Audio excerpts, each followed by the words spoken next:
찬양 감사드립니다.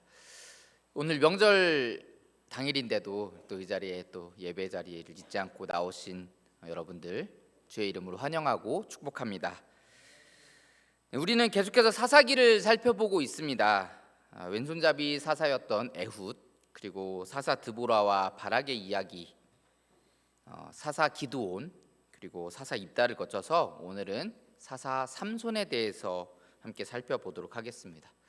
이 삼손이라는 사사는 아주 유명한 사사입니다. 아마 이 사사들 중에서 가장 유명한 사사라고 볼 수도 있죠. 이거는 이제 우리 교회에 함께 오랫동안 다녔던 사람들이 아니더라도 이제 믿지 않는 사람들까지도 교회를 한 번도 와보지 않은 사람도 아마 대부분 아는 이름이 아마 이 삼손이라는 이름일 것입니다. 이제 뭐 머리가 길고 또 이제 막 힘이 세고 이런 사람들에게 우리가 삼손이라는 별명을 많이 붙이기도 하죠. 이 삼손은 정말 힘이 센 장사로 많은 사람들에게 알려져 있습니다. 그런데 이 삼손은 단순히 힘이 센 장사가 아니라 하나님 앞에 나실인으로서 부르심을 받은, 사사로서 부르심을 받은 그런 사람이었습니다. 이것을 우리가 염두에 두고 오늘 말씀을 살펴봐야 됩니다. 우리가 단순히 세상 사람들이 생각하듯이 그냥 힘이 센 장사였다, 이 정도로 우리가 삼손을 생각하시면 안 돼요. 오늘 우리가 함께 살펴볼 이 삼손 사사에 대한 내용이 사사기에 굉장히 길게 서술되어 있습니다. 이제 사사기 13장부터 16장까지 4장에 걸쳐서 이 삼손에 대한 이야기들이 기술되어 있는데요. 이 사사기서를 읽다 보면은 한 줄짜리 사사들도 있어요, 그렇죠? 딱 한 절 나온 사사들도 있거든요. 그런데 4장에 걸쳐서 이 삼손에 대한 이야기들을 기록했다라는 것은 이 삼손에 대한 스토리가 굉장히 중요한 의미를 가진다라는 것을 우리는 알 수 있습니다. 우리는 먼저 이 삼손의 탄생 이야기부터 우리가 함께 좀 살펴보도록 하겠는데요. 오늘 본문을 보면 하나님이 마노아의 아내를 찾아오는 장면이 나옵니다. 2절을 보시면 마노아의 아내는 임신을 못하고 있었습니다. 그렇죠? 아직까지 임신하지 못하고 있었습니다. 불임이죠, 불임. 이 성경은 불임에 관한 이야기들을 어떤 상황에 대한 터닝 포인트로 사용할 때가 굉장히 많이 있습니다. 그런 예들이 꽤 많이 있죠. 아브라함과 이 사라가 아들 이삭을 낳는 과정, 그것도 사실 불임에 관련된 과정이었죠. 불임을 깨고 아들 이삭을 얻는 그런 모습이 있었고요. 그다음 유다가 베레스를 낳는 것도 불임과 관련이 있습니다. 이 유다와 베레스의 계보를 통해서 예수 그리스도께서 이 땅에 오시거든요. 그러니까 굉장히 중요한 사건인 거예요. 이거 역시 불임에 관한 거였고요. 뭐 이제 사사기 이후에 나오는 이 사무엘도 역시 불임과 관련이 있고, 세례 요한도 그렇습니다. 세례 요한도 불임 가운데 하나님께서 아들을 주심으로 여러 가지 일들을 행하게 하셨죠. 중요한 인물들이 그렇게 많이 탄생했습니다. 근데 이 마노아의 아내에게 찾아오신 이 하나님에 대한 이야기는 다른 이야기들과 조금 차이점들이 있기도 합니다. 먼저 이제 마노아의 아내는 불임을 겪고 있었지만 한나처럼 하나님 앞에 기도를 했다든지, 또 아브라함처럼 하나님의 명령에 어떤 순종을 했다든지 그런 설명들이 전혀 없어요. 그죠? 그냥 딱 하나님께서 찾아오셨습니다. 여러분, 당시 이스라엘 백성들의 모습이 그러했거든요. 무슨 말이냐면 사사기 13장 1절을 보시면 이스라엘 자손이 다시 여호와의 목전에 악을 행하여서 여호와께서 그들을 40년 동안 블레셋의 손에 넘겨주셨다, 이렇게 말씀을 합니다. 그러면 이제 원래 사사기의 스토리를 쭉 지금까지 우리가 살펴봤잖아요. 그렇게 되면 다음에 무슨 이야기가 나와야 됩니까? 하나님께서 이방 백성들에게, 이방 민족에게 이스라엘 백성들을 넘기셨어요. 그러면 뭐가 나와야 돼요? 하나님 앞에 부르짖어야 되잖아요, 그렇죠? 그게 이제 기본적인 우리가 지금까지 살펴본 스토리잖아요. 그런데 그렇게 하지 않습니다. 이스라엘 백성들이 하나님 앞에 부르짖어야 되는데 하나님 앞에 부르짖는다는 얘기가 전혀 없어요. 아무런 반응이 없습니다. 그러니까 이제 이스라엘 백성들이 고난과 고통을 당해도 이 하나님을 찾지 않는, 고난과 고통을 당해서 지금까지는 그래도 하나님 앞에 부르짖고 찾았는데 이제는 고난과 고통이 찾아와도 하나님을 찾지 않는 지경에까지 이르게 된 것입니다. 근데 그때 하나님께서 먼저 찾아오셨다라는 거예요. 이스라엘 백성들을 먼저 찾아오셔서 아무런 반응이 없던 그 이스라엘 백성들에게 하나님께서 먼저 찾아오셔서 지금 구원자를 예배해 주시려고 하는 겁니다. 또 한 가지 특별한 것은 이 마노아의 아내가 특별히 어떤 서원을 하지 않았습니다. 특별히 어떤 서원을 하지 않았는데 하나님께서 삼손을 나실인으로 정하셨다라는 거예요. 민수기 6장을 보시면 나실인에 관한 규례가 나옵니다. 민수기 6장 2절을 보시면 이스라엘 자손에게 전하여 그들에게 이르라, 남자나 여자가 특별한 서원 곧 나실인의 서원을 하고 자기 몸을 구별하여 여호와께 드리려고 하면, 그러니까 남자나 여자가 어떻게 해야 된다고요? 특별한 서원을 해야 됩니다. 특별한 서원 곧 나실인의 서원을 하고 자기 몸을 구별하여 드리려고 할 때 그때 나실인이 된다라는 것입니다. 그런데 지금 오늘 하나님은 서원하지도 않았는데 지금 이 삼손을 태어나서부터 나실인이 되게 하셨다라고 말씀합니다. 그리고 4절부터 7절까지 하지 말아야 될 것에 대해서 말씀을 하시죠. 포도주와 독주뿐만이 아니라 포도나무의 소산 자체를 먹지 말아야 합니다. 그리고 머리에 삭도를 대지 말아야 되고 마지막으로 시체를 만지지 말아야 됩니다. 그것이 이제 부모 형제가 죽었을 때에도 마찬가지입니다. 시체를 만지지 말아야 된다라는 규례가 있어요. 근데 8절을 민수기 6장 8절을 보시면 이 서원의 규례에 대해서 자기의 몸을 구별하는 모든 날 동안 그는 여호와께 거룩한 자니라 이렇게 말하거든요. 그러니까 자기의 몸을 구별하는 모든 날 동안 그렇게 하는 거예요. 나실인의 규례를 지키는 것은 자기 몸을 구별하는 모든 날 동안 하는 겁니다. 그래서 이 바울이 나실인의 서원을 하고 겐그리아에서 이제 머리를 그 정한 길이를 찾기 때문에 머리를 깎습니다. 그렇죠?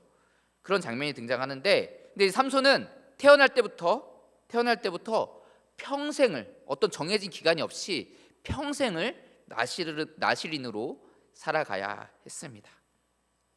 그러니까 이게 어떻게 보면은 이거 답답해서 어떻게 살지라고 생각할 수도 있지만 그만큼 이 삼손이라는 사람이 특별한 사람이었다라고 우리는 말할 수 있어요.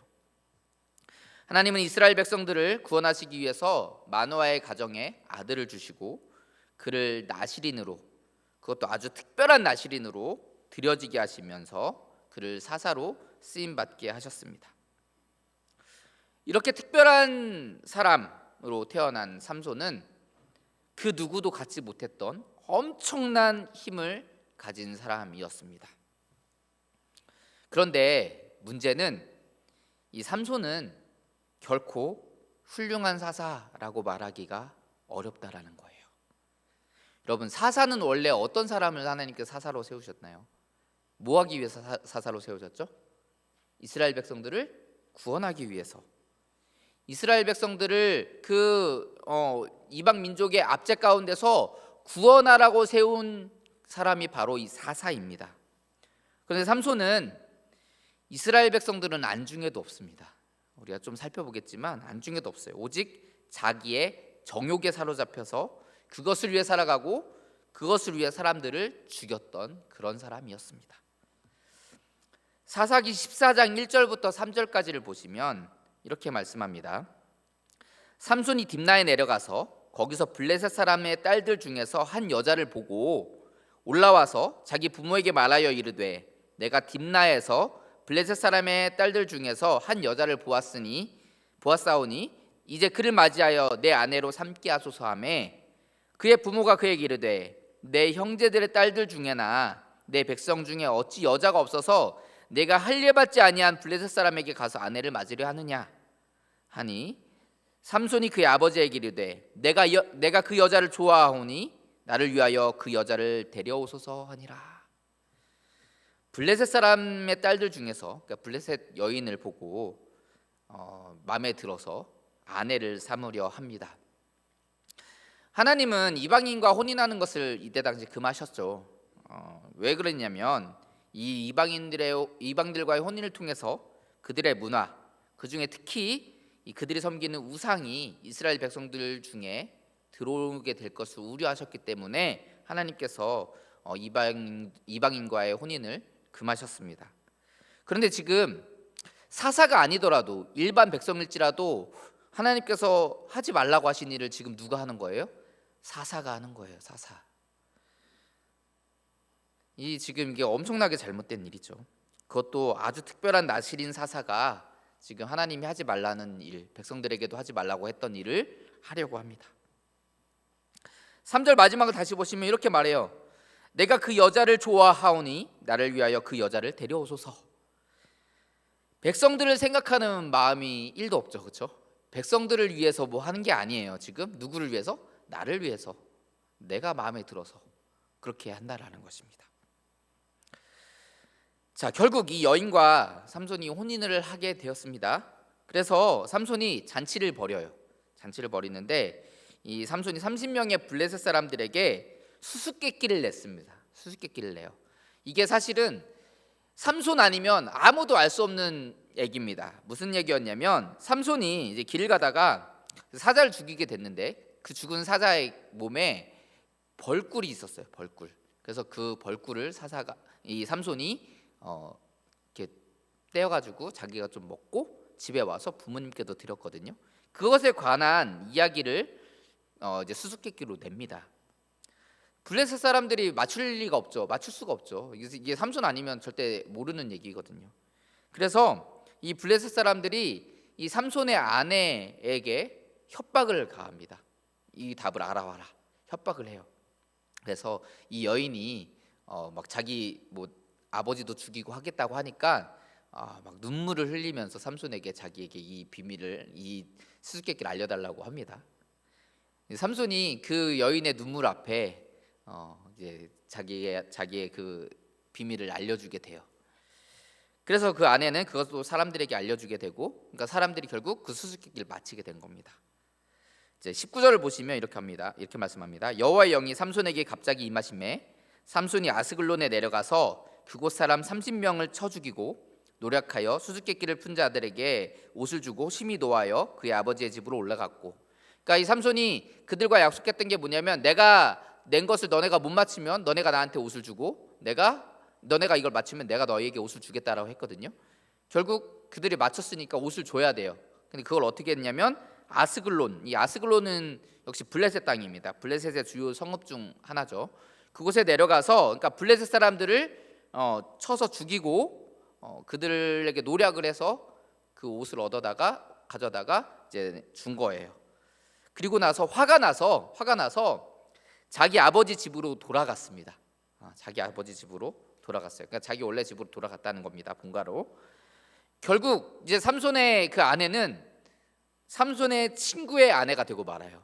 그 아버지가 삼손의 친구에게 줍니다. 삼손이 그걸 알고 또 화가 나요.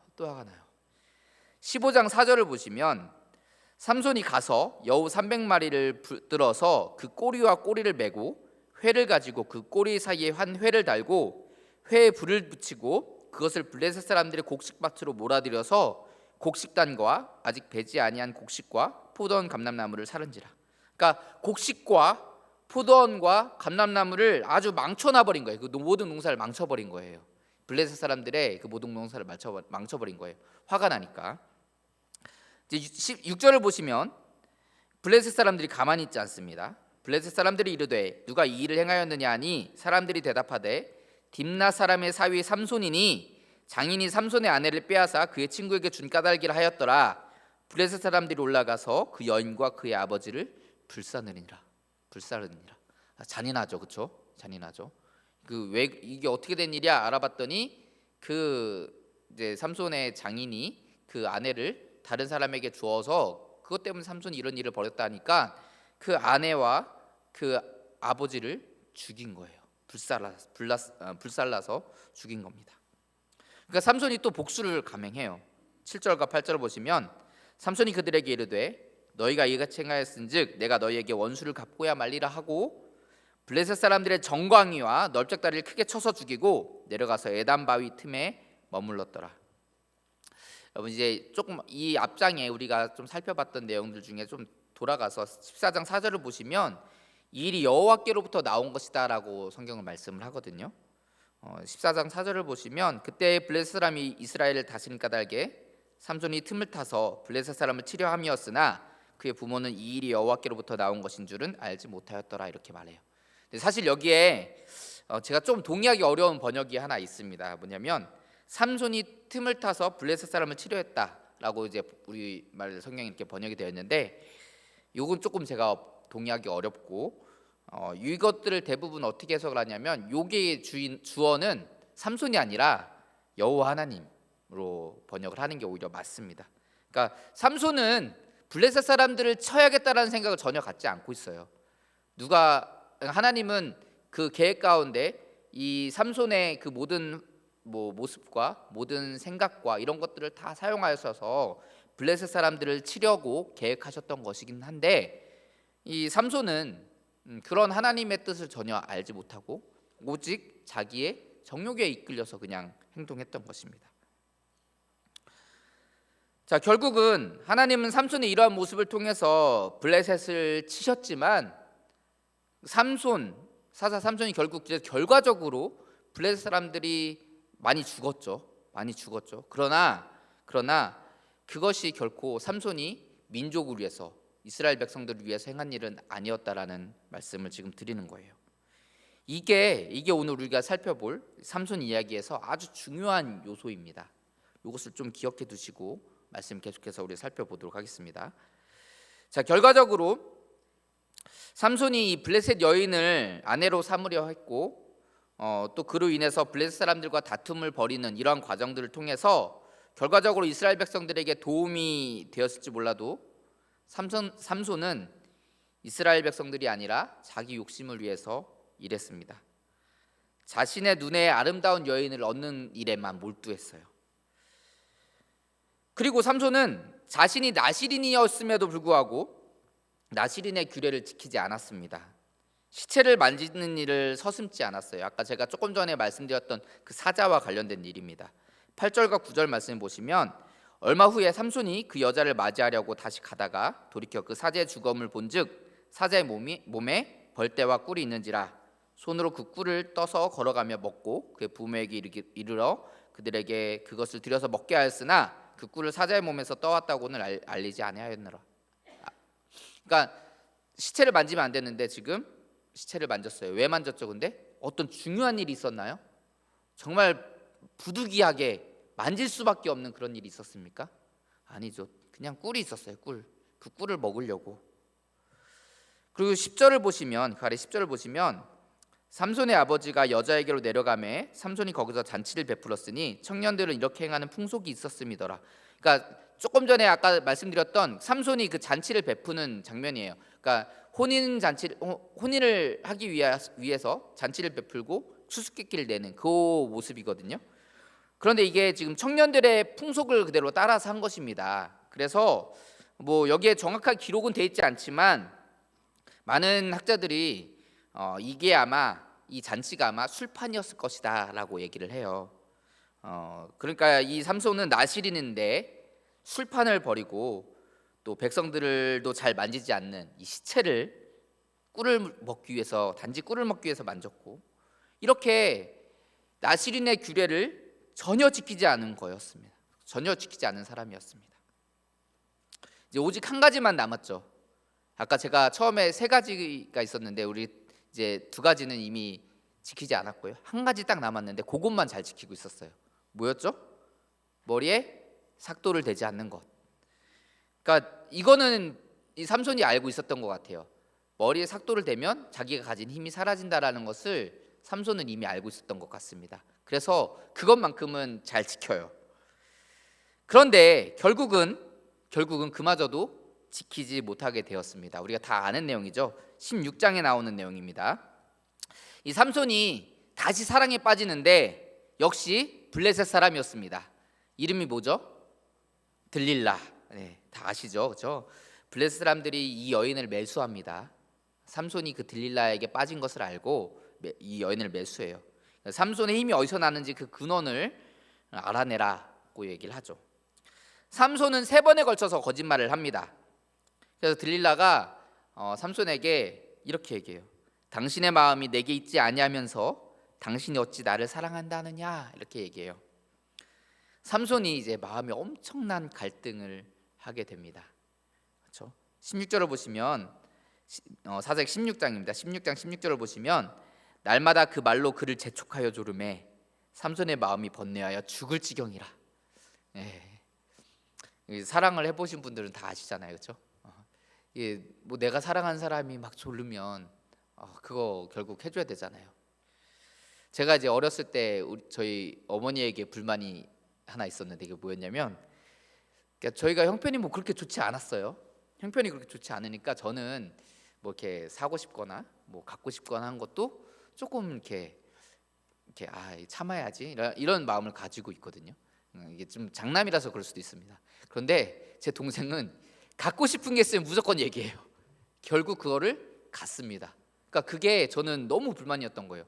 우리 형편에 저거를 살 게 아닌데, 저거를 사면 안 될 것 같은데.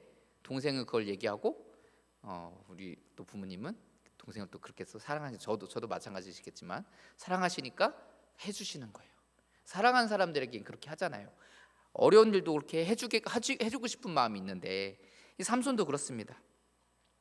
결국 삼손이 이 육체적 사랑 때문에 하나님을 배반하게 됩니다. 자기의 비밀을 다 털어놓게 되죠. 결국 그는 머리털이 밀리고 힘을 쓰지 못해서 블레셋 사람들에게 잡혀 끌려가게 됩니다. 여러분, 이런 삼손의 모습은 이제 당시 이스라엘 백성들의 모습을 아주 적나라하게 보여주는 것이다라고 우리는 말할 수 있어요. 결국 삼손이 눈이 뽑히고 정말 힘없이 질질 끌려가는 그 모습들, 그것이 이스라엘의 모습이다라는 거예요. 여러분, 사사기의 구조를 우리가 나선형 하강 구조 이렇게 얘기해요. 나선형 하강 구조. 이 말이 무엇이냐면, 여러분 쉽게 나사를 생각하시면 됩니다. 나사가 우리가 드라이버를 이렇게 돌리면 쑥 들어가잖아요.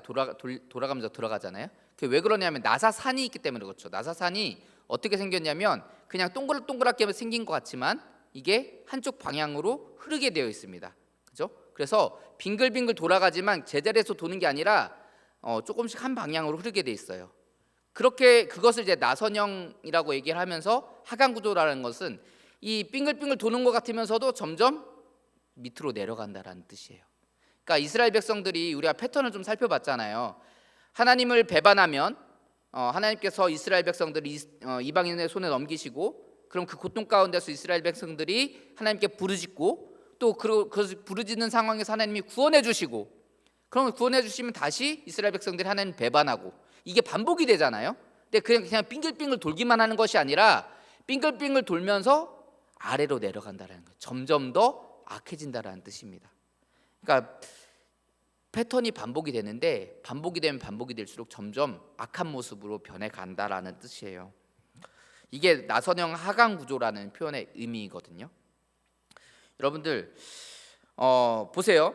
우리가 사사들을 중심으로 우리가 이 사사기를 살펴보고 있잖아요. 그러니까 이스라엘 백성들의 모습도 그러한데 사사들의 모습 역시 그랬습니다. 여러분들, 우리가 에훗을 살펴볼 때 에훗이 뭔가 하나님 앞에 죄를 지었다든지 하나님 앞에 뭔가 잘못했다라든지 하는 것에 대한 기록이 없습니다.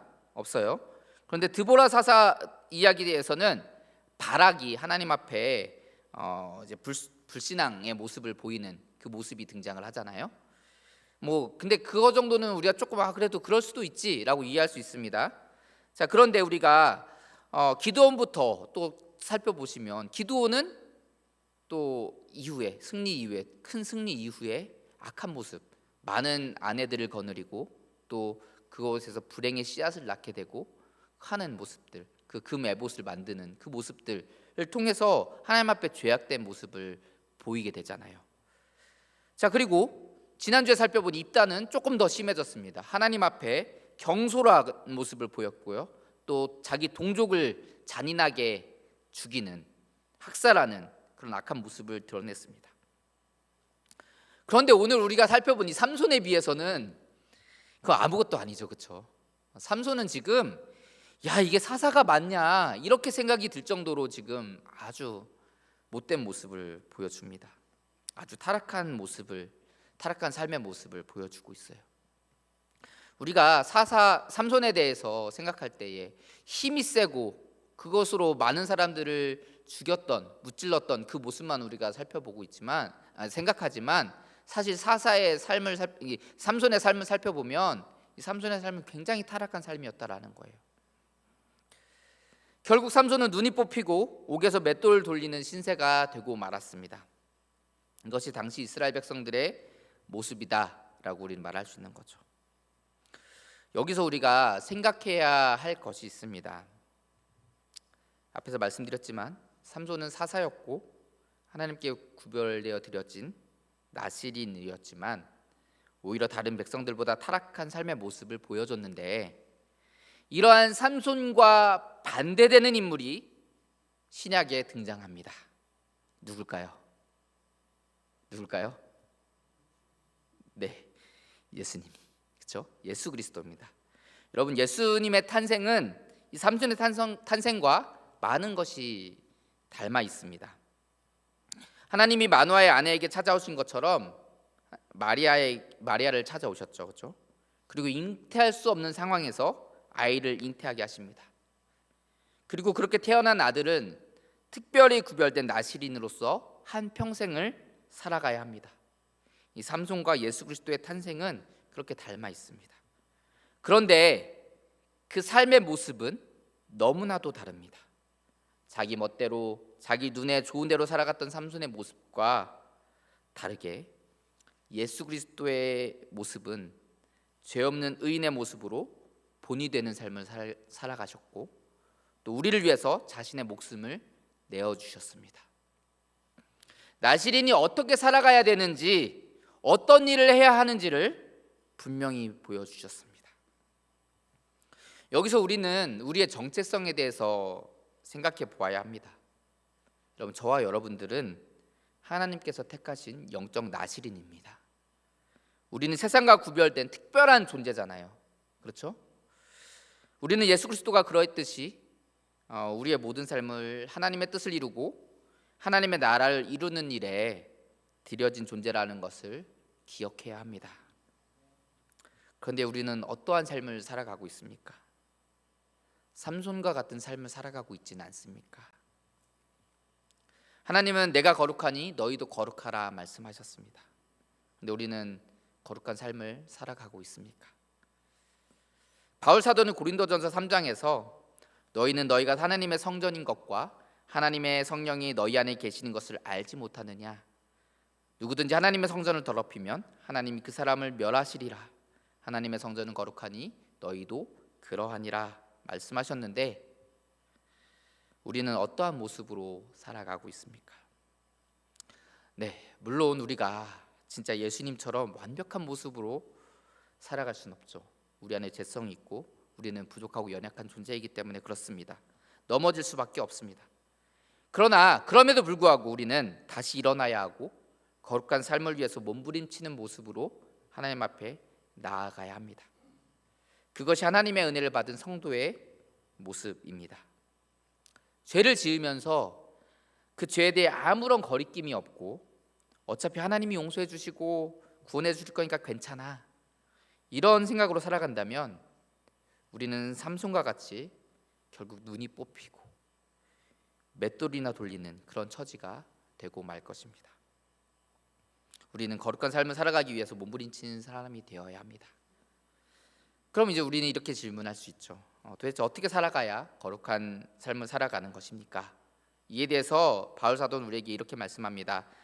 로마서 12장 1절 2절 말씀, 아주 유명한 말씀이죠. 그러므로 형제들아, 내가 하나님의 모든 자비하심으로 너희를 권하노니 너희 몸을 하나님이 기뻐하시는 거룩한 산제물로 드리라. 이는 너희가 드릴 영적 예배니라.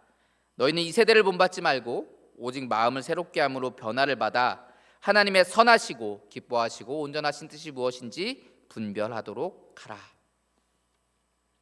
우리 몸을 하나님이 기뻐하시는 거룩한 산제물로 드려야 하는데 그 방법이 뭐냐면 이 세대를 본받지 말라는 겁니다. 이 세대는 하나님께서 죄로 여기시는 것들을 죄가 아니다라고 얘기해요. 술 마셔도 되고 조금 방탕해도 된다, 다 자유다, 이렇게 얘기합니다. 세상 사람들 다 그 정도는 하고 산다 이렇게 말합니다.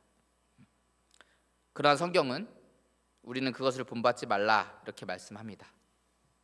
그것은 악한 것입니다.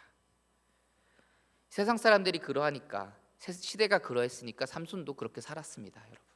그러나 그 결과가 어땠습니까? 우리도 세상이 다 그러니까 우리도 그렇게 살아간다면 우리도 삼손의 모습과 다를 바가 없습니다. 우리는 하나님의 선하시고 기뻐하시고 온전하신 뜻이 무엇인지 분별하여서 그 명령대로 살아가야 합니다. 영적 나시린으로서 우리의 정체성에 맞는 삶을 살아가야 합니다. 사랑하는 성도 여러분, 지금 여러분은 영적 나시린으로서 합당하게 살아가고 있습니까? 아니면 삼손과 같은 모습으로서 나시린의 정체성을 잃어버리고 제멋대로 내 안목의 정욕에 이끌려 살아가고 있습니까? 사실 이 질문에 저는 그렇지 않습니다, 저는 삼손과 같이 살아가고 있지 않습니다 라고 말할 수 있는 사람은 사실 많지 않을 것입니다. 네, 저도 마찬가지일 거고요, 여러분들도 아마 마찬가지일 겁니다. 그러나 하나님 그런 우리에게 소망을 주십니다. 우리가 너무나도 연약한 모습으로 삼손과 같은 모습으로 살아가고 있음에도 하나님 우리에게 소망을 주셔요. 우리 사사기 16장 22절을 좀 같이 읽어보겠습니다. 사사기 16장 22절 같이 읽겠습니다. 그의 시작. 그의 머리털이 밀린 후에 다시 자라기 시작하니라. 하나님은 사슬에 매여 죽기만을 기다리는 삼손에게 기회를 주셨습니다. 다곤에게 제사하는 날 삼손은 그의 집 기둥을 무너뜨려서 그곳에 모인 수많은 사람들과 함께 죽음을 맞이합니다. 삼손이 살았을 때 죽인 사람보다 더 많은 블레셋 사람을 죽게 했다라고 성경은 기록하고 있습니다. 우리 죄에 사로잡혀서 파멸만이 우리를 기다리고 있는 그런 삶을 살아가고 있을지 모릅니다. 매일같이 죄악 가운데 매여 살아가는 모습도 있을 수도 있습니다. 그러나 하나님은 우리에게 다시 일어설 수 있는 기회를 허락해 주셨습니다. 그 기회의 시간이 바로 지금입니다. 여러분, 물론 또 넘어질 수도 있겠죠. 그러나 그때도 하나님 우리에게 다시 기회를 주실 것입니다. 그러니까 다시 또 넘어질지라도 다시 일어서고 거룩한 삶을 위해서 몸부림치며 나아가시기 바랍니다. 이 이스라엘 백성들처럼 나선형 하방 구조로 가는 것이 아니라 우리는 나선형 상승 구조로 갔으면 좋겠어요. 그래서 정말 우리가 빙글빙글 도는 인생 같지만 점점 더 그래도 하나님 앞에 나아가고 하나님 앞에 조금 더 거룩한 모습으로 성화되는 그런 삶을 살아가시기를 부탁드립니다. 하나님이 우리에게 바라시는 것은 우리가 넘어지지 않는 것이 아닙니다. 넘어져도 하나님 손잡고 다시 일어서는 모습, 그것을 원하시는 것입니다. 하나님, 이 세대를 본받지 말고 오직 마음을 새롭게 하여서 하나님의 선하시고 기뻐하시고 온전하신 뜻을 분별하여 그 뜻대로 살아가려고 몸부림치는 신실하고 거룩한 영적 나시린이 다 되시기를 주의 이름으로 축원합니다. 기도하겠습니다. 사랑의 하나님, 오늘 우리는 삼손 사사에 대해서 함께 살펴보았습니다. 하나님, 이스라엘 백성들은 또 수많은 사사들은 점점 더 악해져 갔습니다. 하나님, 그러나 그 가운데서도 우리에게 삼손에게 기회를 주셨던 그 모습 우리가 다시 한번 살펴보게 하여 주시고, 우리가 쓰러지고 또 넘어지고 하나님 앞에 죄악된 모습으로 나갈지라도 하나님께서 우리에게 다시 기회를 주실 때 우리가 그 손을 붙들고 일어나 주님을 향해 나아가는 주의 거룩한 백성들 다 되게 하여 주시옵소서. 하나님, 우리가 날마다 하나님의 뜻을 생각하고 이 삼손의 모습과 같이 살아가지 않고 영적 나시린으로서 합당하게 살아가기 위해서 몸부림치는 저희들 될 수 있도록 하나님 함께 하여 주시고, 날마다 주님의 사랑과 은혜 가운데서 머무는 귀한 주의 백성들 다 될 수 있도록 하나님 함께 하여 주시옵소서. 모든 것 주님께서 주관하시고 역사하시고 인도하실 줄 믿사오며 거룩하신 예수님 이름으로 기도합니다. 아멘.